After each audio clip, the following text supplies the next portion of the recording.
he walked away from a 5-figure tech salary to sell fried noodles. Today, he earns around a third of what he used to. There was always this joke about software engineer coding themselves out of jobs, which I do see it coming in the near future. That's why I also thought that it was actually a smart move, or like a prediction that I will most likely be retrenched due to the rise of AI. My previous company, they just retrenched 10% of their workforce. So I could have been that 10%. Yeah, instead of being retrenched like this, that's why I started the business. Alvin isn't alone.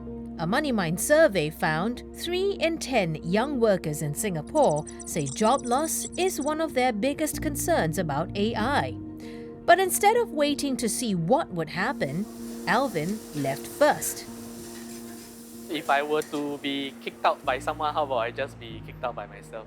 I'd rather be, held accountable to my own action instead of something that is out of my control. Alvin decided to start selling Hokkien mee, a fried prawn noodle dish, but quitting his job didn't mean going all in. He first wanted to find out if anyone would actually pay for his Hokkien mee. So he started at home, giving away free plates, then moved to food events before finally opening his own stall. I also believe that I can do what I do in software and apply it to what I do in business.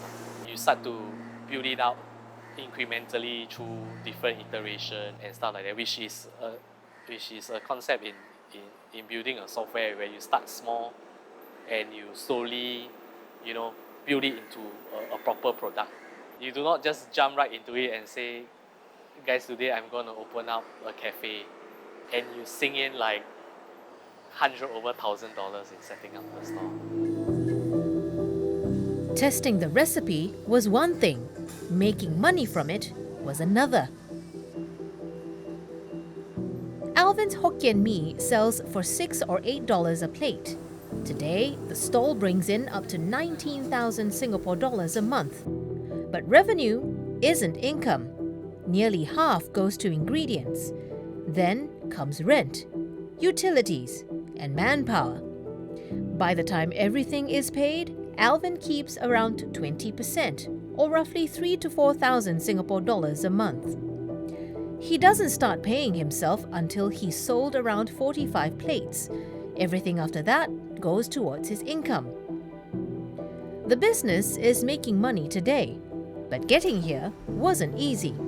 For months, he was selling fewer than half what he needed to cover costs. There was also days that I threw away a lot of my ingredients, which felt very sad. Yeah. But I think once you get through that phase, you get more regulars, you get more people knowing your store. I think that's where the magic starts. Looking back, Alvin says the biggest mistake wasn't the recipe. It was the maths. I think my Hokkien mee was relatively well received when I gave it out for free. That time I didn't really cook with cost in mind, which was one of my mistakes. Because I just tried to do my best in the dish, but then I didn't really think about the cost. For Hokkien mee, pricing is $5-6. So you have to meet the pricing. So back then I didn't really understand how to take into consideration the cost of the goods. I think first thing when you start a business is always to protect yourself first. Don't just go in and spend your life savings to start a shop. Try to start something small and gain traction from there. Even after breaking even, the numbers keep changing. Gas has gone up. Prawns have become more expensive. Every increase eats into his income. Where can it eat into, right? You cannot eat into your manpower unless you fire someone.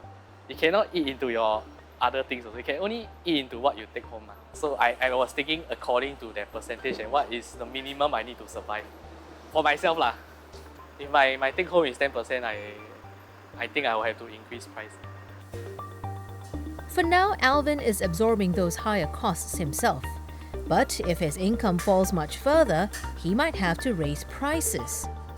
Today, Alvin sells around 100 plates a day.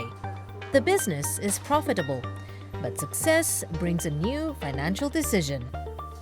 I can't do this alone. I will definitely need someone that I can trust to walk this journey with me as well, not just as a worker, but someone who can, see this as, something that can be pushed even further in the future.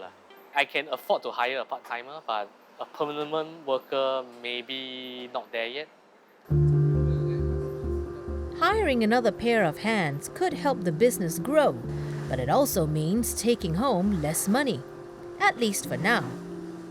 If you want to meet the next wave of demand, next step of demand, definitely you need to hire someone to match that demand.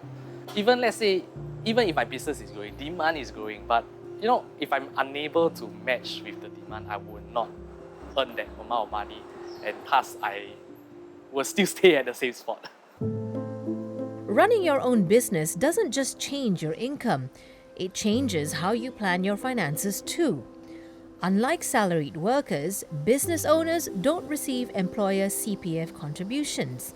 That means more responsibility for big financial decisions, like planning for retirement and paying for a home. I'm currently not putting any money into my CPF. Yeah, but I plan to do it in the future as I'm funding the BTO. Yeah, at least the minimum sum to fund the BTO, that's what I will put in. Whether quitting makes financial sense also depends on your own circumstances. I don't have much wants.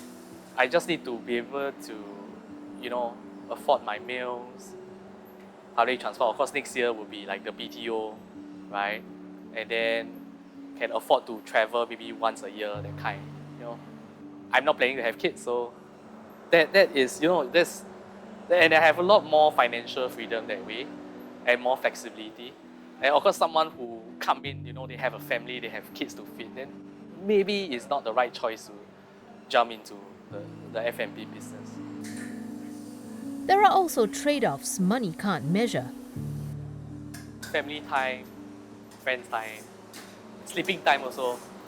Yeah, you have to really sacrifice a lot of sleep and also rest time, also times to do the things that you like to do, your passion. I wouldn't call it sacrifice, I would call it opportunity cost. A year after leaving tech, Alvin earns less than he used to, works longer hours, and carries far more financial risk. But he believes the upside is still ahead. I think the ceiling is much higher, and I guess owning your own stuff is different from working for someone. You won't get retrenched, you will only suffer a more miserable fate. But you get to be in control, and you get to learn and own up to your own mistakes and make changes, optimize your process, where there's basically no red tape. You can make any changes as long as it makes sense. That freedom actually can be quite fulfilling and satisfying, where you finally made it after after so many hours of hard work. That is magical.